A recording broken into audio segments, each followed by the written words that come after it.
सपा भर भांग खिया दाना गणेश के मम्मी सपा भर भांग खिया दाना ढेर पिसल पिसल होला दे। अच्छा ना पिसबू ढेर पिसल पिसल होला दे।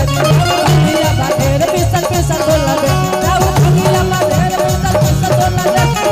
हमारी दुखवा सताए ना। एक गणेश के पापा बोला बोला एक गणेश के पापा हमसे भांग पिसाए गणेश के मम्मी सपा भर भांग खिया दाना ना होई सारे बजा के हो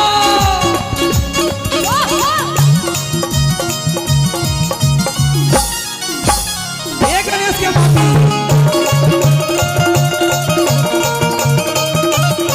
क्या बात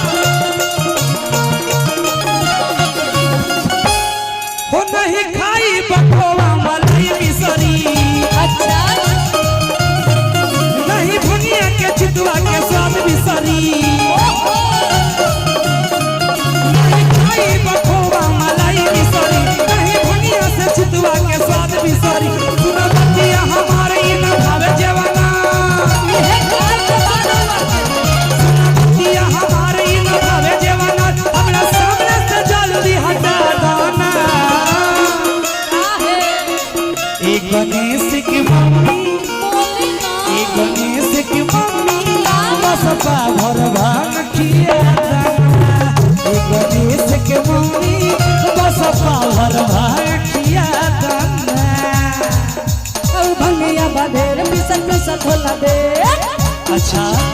का विचार बा और भंगिया बधेर पिसल पिसल होला दे। और भंगिया बधेर पिसल पिसल होला दे। और भंगिया बधेर पिसल पिसल होला दे। हमारी दुखवा सहाय ना। एक गणेश के पापा हमसे भांग पिसाए ना। गणेश के मम्मी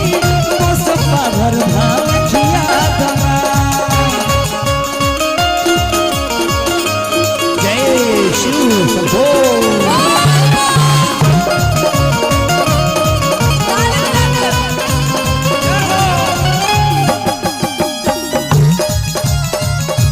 एक गणेश के मम्मी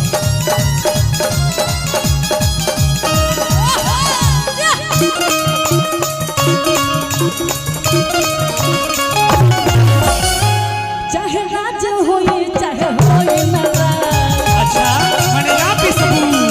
अन्य सब न सुनली रोआ नया चाहे राज होई चाहे होई नाराज अन्य सब न सुनली रोआ नया तब भगवान जान करे अल्लाह तब खयाल जान करे अल्लाह न सचोरी बना जमन साहिना। एक गणेश के पापा बोला बोला एक गणेश के पापा हमसे भांग पिसाए एक गणेश के पापा हमसे भांग पिसाए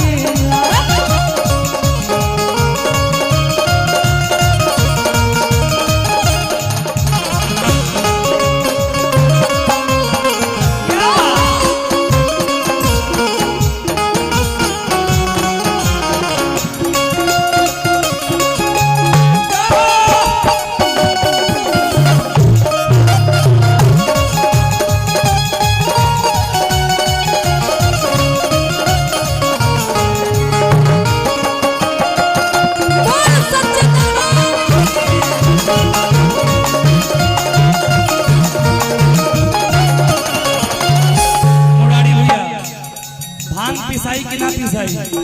पिसाई नो महादेव के ओर से जे बाबू हाथ उठाओ भांग पिसाई कि ना पिसाई 4 चिलम में चारों धाम आ 1 चिलम में जोर से बोले जोर से बोले एक बार और बोले 4 चिलम में चारों धाम आ 1 चिलम में वाह बाबा धाम सुनो बोला गणेश के मम्मी हाँ भांग ना पीसबो ना पीसब तो भांग ना पीसबो तो हई मेवा मलाई तो हम खाइब ना। ए भोलेनाथ रउआ गरीब भांग धतूरा खाई आ 1 महीना है बम जल चढ़ाई तो रउआ फूल जाई वैसे ही कहे खातिर कहत कि रउआ खोआ मलाई खाई कि भांग के नशा छोड़ दे। भांग धतूर तो दूर के बात बजे जौहर 50 सकता उ भांग धतूर का बड़का बात बाजी हम तो जौहर भी पी ले। ए भोला पातर हो जाइबा ए भोला पातर हो जाइबा भनिया आतर देख के पिया पातर हो जाइबा भनिया आतर देख के पिया पातर हो जाइबा ए भोला जी पातर हो जाइबा ए भोला जी पातर हो जाइबा भनिया आतर देख के पिया पातर हो